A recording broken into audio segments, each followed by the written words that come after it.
Bonjour les amateurs de voitures. Aujourd'hui, Ross m'apporte la Lexus UX 250, le modèle hybride. C'est un modèle F-Sport. Que dire à propos de ce véhicule-là? Mais avant tout, on va juste faire un petit survol. La Lexus UX 250H est un multisegment de luxe sous-compact. L'UX signifie Urban Explorer, je ne sais pas du 250, et H signifie hybride. Lexus a rafraîchi l'UX, l'écran tactile plus grand, F-Sport Design offert, nouvelle suspension active, rigidité et silence de caisse amélioré. La rigidité structurelle est augmentée avec 20 points de soudure supplémentaires et la direction assistée électrique et suspension ont été recalibrées pour tenir compte de cette solidité accrue. Les nouveaux pneus Run Flat 18 pouces réduisent le bruit et les vibrations. L'infodivertissement est plus grand avec une meilleure résolution. Le système de sécurité Lexus 2.5 inclut la sécurité électrique améliorée. Les sièges dans lesquels j'étais assis étaient les meilleurs que j'ai jamais essayé dans un produit Lexus. Curieusement, il n'y a aucune mention des spécifications du moteur dans le communiqué de presse. Je pense que c'est un des meilleurs aspects. Il dispose d'un réservoir d'essence de 40 litres, un moteur atmosphérique de 2 litres avec le fameux système d'injection directe et indirecte D4S qui assure la fiabilité, une CVT qui livre 5,7 litres en ville et 6,2 litres sur l'autoroute, c'est 25% de mieux que la meilleure économie de carburant d'un moteur à essence seulement. Il produit 181 chevaux et est 4 roues motrices. C'est la meilleure Lexus que j'ai conduite depuis la IS300. Alors, nous voilà de retour. Ross, qu'est-ce que tu en penses de ce véhicule-là? Première génération de ce petit VUS sous-compact de luxe. Oui. Une motorisation qui est partagée avec la nouvelle Prius et le nouveau Toyota Corolla Cross hybride. Fait que c'était quand même un véhicule qui m'intéressait pour pouvoir tester cette motorisation-là dans d'autres véhicules plus tard. Première génération, fait que on est ici là quand même, ça fait quelques années qu'il est sur le marché. Il a quand même été effacé. Mais je pense qu'avec le prix de l'essence, avec une motorisation hybride comme ça, je pense que là, ce modèle-là va être plus attirant que dans le passé. Top Safety Pick selon l'IHS, fait que quand même bien de ce point de vue-là. Prix du modèle de base, 44 315 $. Il y a seulement une version. Évidemment, si vous rajoutez transport, préparation et tout, là, vous arrivez dans le 46 000 $ canadiens. Pour finition de qualité, moi, je trouve que la construction, la présentation intérieure pour un véhicule dans les 40 000 $ fabriqué au Japon, je trouve que c'est quand même là, très bien. On est dans la trail de Montréal, comme tu dis si souvent, puis le véhicule est quand même solide sur ses pattes, quand même pas de craquement, vraiment le châssis, là, très bien de ce point de vue-là.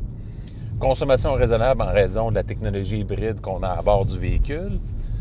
Un bon groupe motopropulseur qui est vraiment là, à la fine pointe de technologie. Technologie éprouvée chez le constructeur. Technologie qui fonctionne bien. Toyota n'a pu à prouver quoi que ce soit de ce point de vue-là. Technologie sans histoire au quotidien et zéro gestion. Right? Tout à fait. Tu peux aller en voyage, Ouais. faire n'importe quoi. L'anxiété sur l'autonomie, on peut oublier ça. On a un petit réservoir de 40 litres. On a une technologie hybride qui vous offre en moyenne du 6 litres au 100. Fiabilité assurée, c'est quand même un produit qui est éprouvé. Là. Je veux dire, c'est une technologie qui n'est pas nouvelle chez le constructeur, ce qui fait qu'on n'a pas trop d'inquiétude de ce point de vue-là. Direction quand même précise, un rayon de braquage quand même assez court. Évidemment, on est dans un véhicule sous-compact. On partage le même châssis que dans le Toyota CHR, la Toyota Corolla Hatchback, le nouveau Toyota Corolla Cross. Ce qui fait que tous ces châssis-là, ce sont de petits véhicules. On a une bonne garantie, 4 ans, 80 000 km pour le pare-choc à pare-choc. Et on a un 6 ans, 110 000 km pour le groupe motopropulseur. Les comptes, signature visuelle qui peut être discutable. C'est pas tout le monde qui va l'aimer, mais je trouve qu'il est quand même pas si mal que ça. T'sais, il se distingue. C'est pas un véhicule là, qui a une silhouette comment Générique. je pourrais dire? Générique, exactement. Fait que c'est quand même une signature visuelle qui vous l'aimez ou vous ne l'aimez pas. L'espace très limité à la banquette arrière, par exemple. Ouais. Ça, on est dans une sous-compact, un véhicule VUS sous-compact, et ça paraît à l'arrière. Par contre, à l'avant, on est très bien, très confortable. Visibilité arrière un peu réduite par le type de silhouette, mais à l'avant et les côtés, c'est assez bien. C'est plus à l'arrière, puis 3/4 arrière, que c'est un peu plus réduit. L'espace coffre, bien évidemment, même chose que la banquette arrière. C'est un peu petit. C'est pas si mal, ça dépend quand même. C'est quand même acceptable pour le créneau, pour la dimension du véhicule. La concurrence, bien là, il y a quand même beaucoup de joueurs. Il y a des joueurs qui se sont rajoutés. Lexus était un peu pionnier quand ils ont sorti ces petits VUS sous-compacts-là, de petits créneaux. Fait qu'il y a des joueurs qui se sont rajoutés parce que en Amérique du Nord, c'est un créneau lucratif.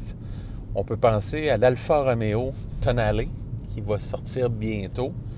On peut penser son équivalent chez Dodge, le Dodge Hornet, l'Audi Q3.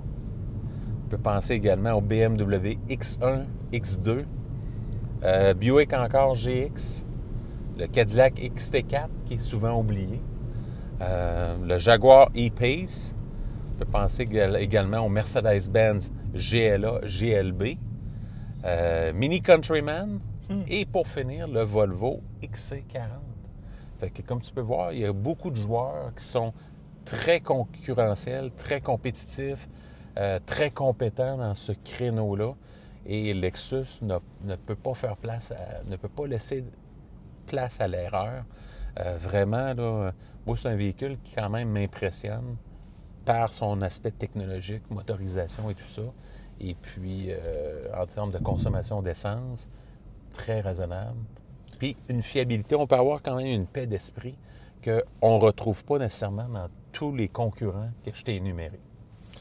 Fait que, quelles sont tes premières impressions sur le Lexus UX 250H F-Sport 2023? Moi, c'est impressionnant, Ross. Je vais t'expliquer pourquoi. On va commencer avec l'extérieur. L'extérieur que moi, je trouve, somme toute, je sais pas, je sens pas mon argent quand je regarde de l'extérieur, mais je dois dire qu'il n'y a pas de l'air d'un véhicule générique. Oui. OK?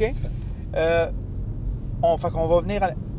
pas des gros mags de fou. Ça, j'aime beaucoup ça. Puis, il y a quand même un assez bon flanc, fait que pas trop de crainte pour la trail de Montréal, surtout dans la période de dégel. Bon, il y a des dégels partout à travers le Canada, mais je ne sais pas pourquoi. Ici, le dégel, il est plus méchant aux routes. Je ne sais pas ce qui se passe, mais les routes sont plus défaites ici au dégel. Je ne sais pas ce qui arrive. C'est incroyable. C'est pas du beachage. Ben, du moins à 90%, c'est pas du beachage. Quand tu fais le choix de pneus, il faut que tu y penses. D'autant plus, Ross, ici, on est dans un produit Lexus. On va monter ça à 100 km/h juste pour faire une démonstration. C'est pas... Tu sais, une Lexus, c'est pas bruyant, mais la UX n'est pas bruyante. C'est raisonnable. Oui. On se parle à un ton normal. C'est ça. Si on a des gens qui seraient assis en arrière, on pourrait communiquer avec eux. Fait qu'on a ce sentiment-là de luxe qui est un must, je pense, quand tu dis que tu vas être un produit de luxe dans l'automobile. Ross, le moteur, quand même, il fait un racket, mais la puissance, elle est correcte. Oui. Moi, je te dirais que c'est satisfaisant. Exact. Moi, je te dirais où cette motorisation-là, elle se fait valoir, c'est dans la ville, parce qu'on bénéficie, la puissance électrique, elle nous aide à décoller. Alors, on sent peut-être plus de couple qu'on a vraiment. Puis ça, c'est agréable. Le couple, c'est un sentiment de luxe. Exact. Fait que très bien à ce niveau-là. Fait que le niveau de la motorisation, c'est béton, cette affaire-là. Là. OK? On a beaucoup de gens, je sais pas, je lis beaucoup, Ross, on dit que Toyota prend du retard. Moi, je comprends pas de quoi ces gens-là parlent. Je vois beaucoup de Toyota sur la route, puis je pense que ces gens-là qui ont acheté des Toyota, je pense qu'ils vont en racheter d'autres. Il y a des fortes chances.